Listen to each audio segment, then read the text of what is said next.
Hello and welcome to my channel. My name's Lucy and this is a part 2 of stuff I no longer buy. As a former shopaholic, this is all the stuff I no longer buy and I think you could definitely save your money. Again, these are down to my personal preferences and based on things that I like. This is going to be different for everyone and it's just a bit of fun. Not meaning to shame anyone who buys any of these things. It's just stuff that I personally don't buy anymore. So first on the list, we've got matching workout sets. Anyone who knew me during uni will know I was a fiend for a matching set. Gymshark had a sale. Ooh, I was all over that. I would buy something in every single sale. I'd have alerts on it to make sure that I didn't miss the sale, and I would for sure buy matching sets. It would put me off buying something if I couldn't get it in the set or if I didn't like part of the set, if that makes sense. And I'd get different colours, and yes, it's really fun, but then it just became a thing of I was just buying it quite a lot, and there's only so many sets that you need, but I really liked varying them and just looking really put together and nice at the gym. To be honest, it's not something I buy anymore. I don't think it's worth it anymore. Yes, absolutely have a few matching sets, you know, wear them on rotation, but I had quite a few matching sets and it was something that I purchased quite a lot. Yes, I did go to the gym quite a lot during uni, but I definitely had more than I needed to have. I went pretty much every day, but I definitely had a lot more stuff than I should have had. And I've actually sold a lot of the stuff on Vinted because I just accrued so many matching sets. I was like, what can I do? I don't need all of these sets. Let's normalize decentering, making everything look really aesthetically pleasing. Certainly working out, you don't need it to be really aesthetically pleasing. I feel like that puts such pressure on it because I personally had such a pressure on making everything look aesthetically pleasing, especially working out. And I thought, well, if I'm not going to have a matching set on, if I'm not going to look really cute in the gym and really put together, what's the point in going? Now I literally do Pilates in my living room in the most random outfits. Sometimes even my PJs if I'm feeling really tired that morning. It doesn't need to be perfect. You know, consistency is more than perfection. It's good to show up. I feel like that was a bit of a ramble. Number 2, brush sets. I feel like so many brands come out with brush sets, and some companies come out with a new one for each season, or there'll be this limited edition brush set. There'll be the exact same brushes that you can buy normally, but it's just in this limited edition packaging, and it's a lot. Personally, I skip brush sets. It's very rare that I find a brush set full of stuff that, you know, I need already. I have quite a lot of brushes already. I'm a big fan of the Real Techniques brushes and I just buy them in singles. I think it is a bit more expensive to buy single brushes in terms of if you're comparing the cost of per brush in the set, but then you've got to weigh up, am I going to use every single brush in the set? Because you're probably not, and certainly I don't. If I need a new one, I will buy one, and it probably will be from Real Techniques. I find there's a lot of different brushes out there and they are by far the best. I steer clear of the kind of things that are limited edition, buy this 20-piece brush set just to get this 1 or 2 limited edition brushes. As someone who enjoys doing makeup, I've done friends' makeup, I would say that I'm relatively good. I've worked on makeup counters before. I don't think it's worth it. If you're building a set to start off with, or you know, you're building a starter pack, you've just started getting into makeup, absolutely get a small brush set. But the massive brush sets, unless you're a makeup artist, they're not necessary. And even then, I feel like most makeup artists, they have curated brushes. It's not all from the same set, and it's all stuff that's is just right for the purpose. So third one on the list, coffee out every day. Disclaimer, that does not mean I don't have coffee socially, and I'm actually a really big fan of coffee, and definitely I really like trying new coffee shops, going out with friends. It's a really nice social thing. I'm talking about every single day, like on the morning commute. You know, you go to Costa, you go to Starbucks, you go to this regular place. Not something I do. I prefer to just make my coffee at home. I've actually got a coffee machine the coffee machine I have, it's actually the first big girl purchase I bought after leaving uni. It didn't cost a lot. And then I think if you work it out in terms of how much use I've had of this, I think it's probably, I think I've broken even already. I make it every single day for work, and I have one for in the morning as well because I'm a bit of a coffee fiend. And I will link it below. I definitely recommend not having a coffee out every day. Am I saying everyone should go out and buy a coffee machine? Absolutely not. It's not worth it for everyone, but as someone who likes coffee and who enjoys having nice coffee and nice espresso, very much worth it for me personally. Number 4, microtrends. Honestly, I don't really keep up with microtrends anymore. I couldn't really tell you any microtrends that are going at the moment. I tend to just wait and see if I still want it or if I like it in the next few weeks. And if I forget about it, it's probably because I'm not really that bothered. I do make lists on my phone sometimes. You know, I keep track of like all the things I want, but then again, if it's not something I want, I kind of just forget that I made that list. I keep track of, you know, things that I might want to, you know, fun pieces I might want to invest in that are, you know, good quality, just so then I can keep myself in check of, I'm buying this item, okay, is it one of these, you know, pieces that you've thought for a while you could probably do with this in your wardrobe? Perhaps not, let's not add it. But in terms of microtrends, yes, they're going too quickly, and I just think they're impossible to keep up with. Having been someone who has kept up with microtrends, it's impossible, and a lot of this stuff ends up in landfill, which is very unfortunate and not really something I want to be consuming. I would rather just wait and see if I still want it after the hype dies down, and the answer is probably no. I'd rather just buy something that is still going to be classic.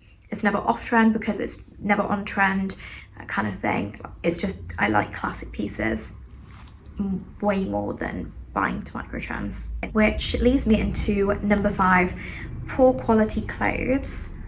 I definitely try and avoid these. I think poor quality clothes can be at any price point.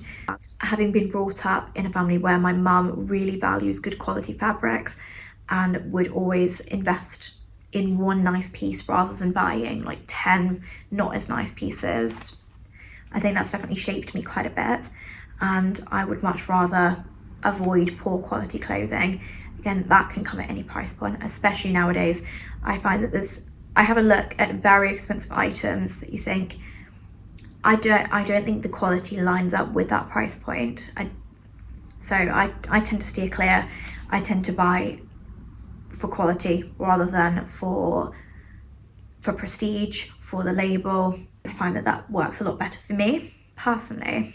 So the kind of fabrics I go for, certainly in summer, I go for linen. Again, have a look at the blends of the clothing that you buy, because that will probably show you the quality it's going to be. And again, when you're in stores, you can see the quality. You can see that the stitching's not very good, or you can see that there's loose threads. Those are some of the ways that you can tell. But in conclusion, I would much rather save my money and put it towards nicer quality clothes. I will link some things that I like down below, because again, nice quality, it doesn't need to be expensive. I don't pay loads of money for my clothes, but I do buy nicer quality clothes that I know aren't going to bobble and just get wrecked really easily, and things that are going to last. Number 6, this one's very niche, but given it is summer, I think it is very relevant. So new bikinis every single year.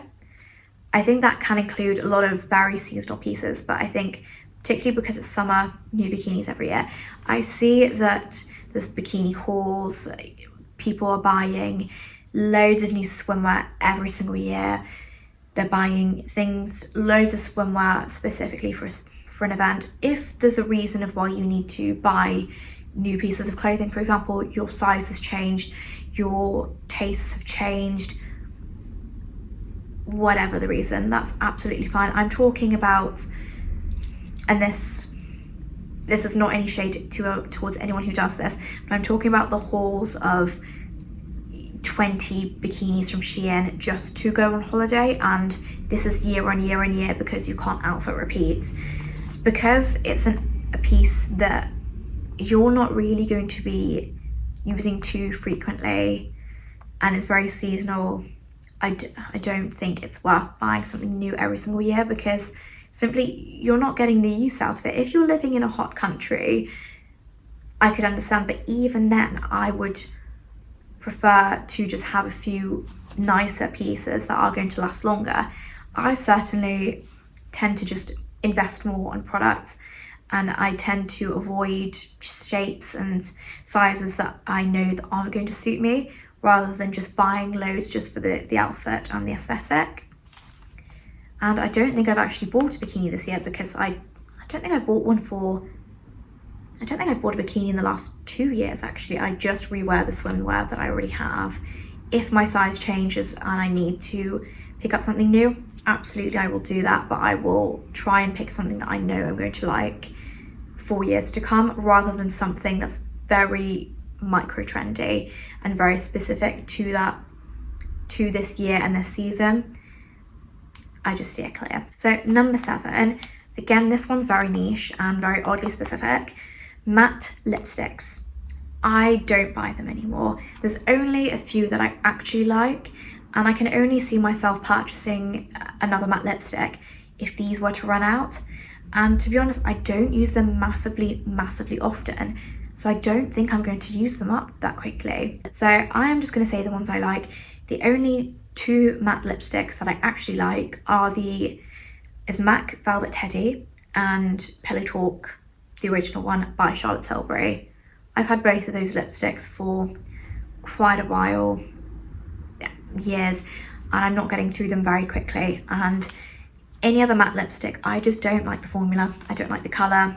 Certainly with matte, I find that it's a lot less forgiving, so I like to have really good tones that suit me. And again, I'd rather have less that I use than loads and loads of lipsticks that I'm not going to use. Having been someone who collected MAC lipsticks and collected this type of lipstick, it's not something I'm interested in collecting anymore, because I would rather just have signature ones that I wear. And again, something as niche as a matte lipstick, I don't really wear them frequently. I have a matte lipstick on today actually, but that is so uncommon for me. I would usually wear a gloss or a tinted lip balm, something like that. Number 8, perfumes. I no longer buy perfumes. And I have perfumes. I really enjoy the ones that I have, but I only have a few. I only have a couple of scents that I really like. I am looking at perhaps finding something a bit more niche to use afterwards, because I'm very much about having a signature scent. But I really like the ones I currently have, and I usually only really have 1 or 2 perfumes on the go. For the longest time I only had 1, and I picked up another one. I don't wear perfume massively often, and again, it's really nice to have a signature scent and to build that.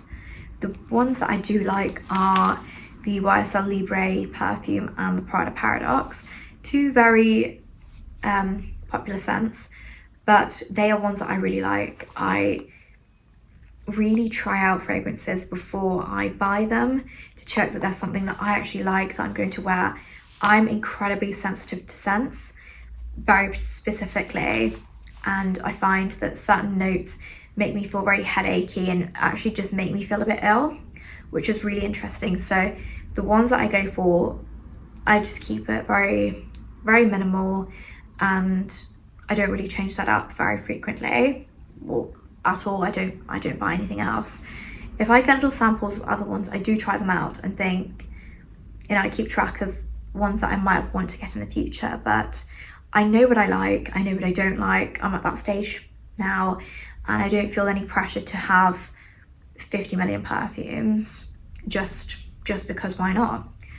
I certainly went through a phase during school of having this perfume, just to kind of have them out, kind of display them.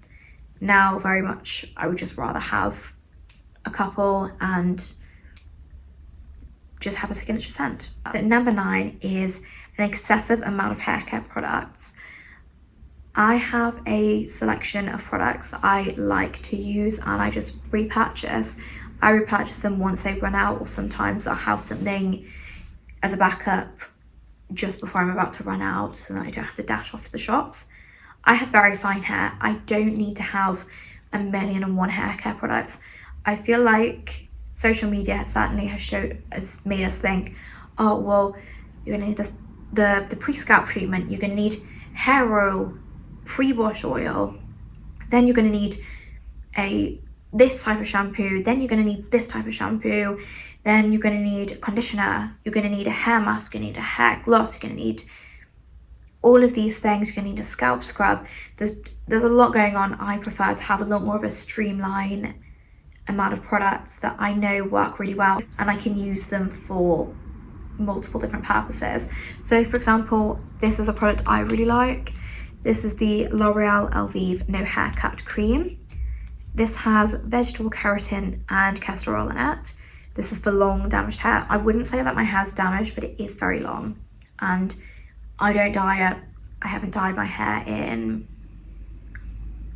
maybe 5 years? 5 years.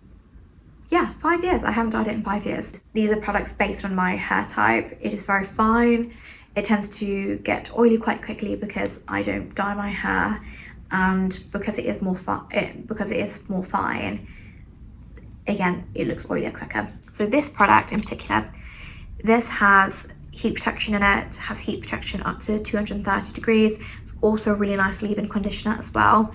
So I will use this after I've washed my hair, and sometimes I put another heat events in with as well as it, but I tend to just do this, and it detangles, it's heat defense, it's just everything. It's a one-stop shop, so definitely recommend this if you've got fine hair. We don't need 1,000,001 hair care products.